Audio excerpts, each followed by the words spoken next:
দেখো আজকে তোমার বাজার গেছিলাম, তো বাজার শুধু আমি সবজি বাজার করি না, সবজি বাজার এতগুলো বাজার করে নিয়ে এসেছি। তার সাথে মিষ্টিও এনেছি, কেননা আজ বৃহস্পতিবার। তো আর আজকের বাজার দেখো, আলু নিয়ে এসেছি যে আমাদের সব কিছুতে প্রয়োজন লাগে, সেখানেও নিয়ে এসেছি। আর তোমার অনেক কিছুই নিয়ে এসেছি, বাড়িতে যেন একটু সবজি ছিল না।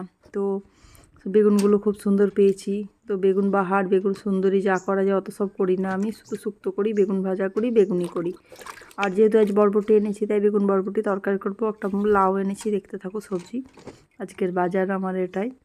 তো আজকে শুধু আমার নিজের বাজার করিনি, আজকে আমার এক পাশে থাকে মাসিমারও বাজার করে এনে দিই। ওনারা বয়স্ক মানুষ ছিলেন, তো বয়স্ক মানুষ ওরা বাজারে যেতে পারেন না আর কি, যেখানে এখানেই যে সবজি আছে তাই কেনে।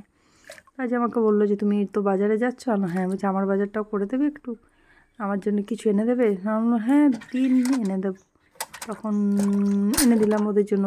ঝিঙে নিল, কী কী চাই বলবো, তোমার পছন্দের এনে দেবে। আমি না, আমার পছন্দের তো হবে না, আবার আমার যেটা পছন্দ হয়তো সেটা আপনারা খান না, কেন না আপনাদের বয়স হয়েছে না, বুঝে শুনে খাবার খেতে হয়। বলছি বলুন না কী কী লাগবে। বলছে না তোমার কষ্ট হবে। আর না, কোনো কষ্ট হবে না, বলুন।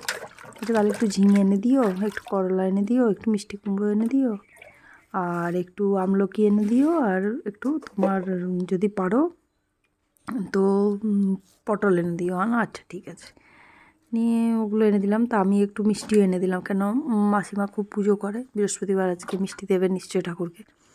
তো ওটা আমাকে 100 টাকা দিয়েছিল, তো তার মধ্যে বেঁচে গেল 25 টাকা মতন বেঁচে গেছিলো। তা আমি দেখলাম 25 টাকার একটু 4টে মিষ্টি নিয়ে নিই।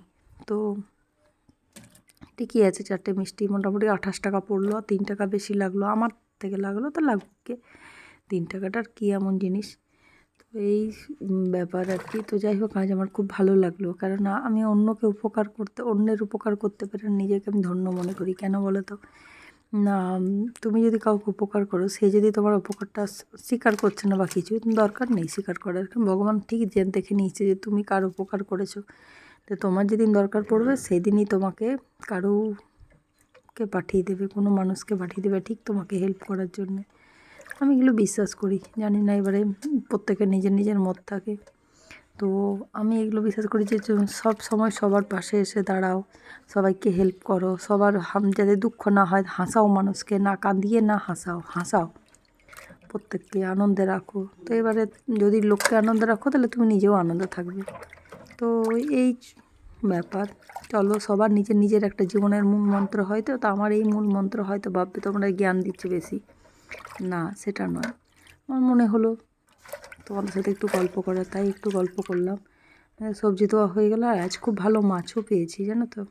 তো তোমার আর সবশেষে লাস্টে বাজারের থলিটা কোখানে মাছ এনেছি, ওটা আর রাখা যাবে না, আজ মাছের থলি নিয়ে যায়নি, তাই বাজারের থলিটা তোমার ধুলাম। আর খুব সুন্দর এই সবজিগুলো সব আমার হয়েছে, দেখতে পাচ্ছ কি সুন্দর লাগছে। আর এই দেখো মাছগুলো খুলতে হবে, কেননা মাছগুলো একেবারে ধুয়ে তোমার পরিষ্কার করে নেব। বেশি না, আমি মাছ ধুই না, কেন খুব রান্নাঘরটা গন্ধ ওঠে আষ্টানি, তার জন্য বাইরেই মাছ ধুয়ে নিই। আর একটা বড় কাতলা, বড় মানে বড় নয়, ওই 700 মতন কাতলাটার ওজন ছিল, সেটাই নিয়েছি, পুরো মাছটাই নিয়েছি। বেশ সুন্দর মাছটা ছিল, খুব মিষ্টি মাছটা।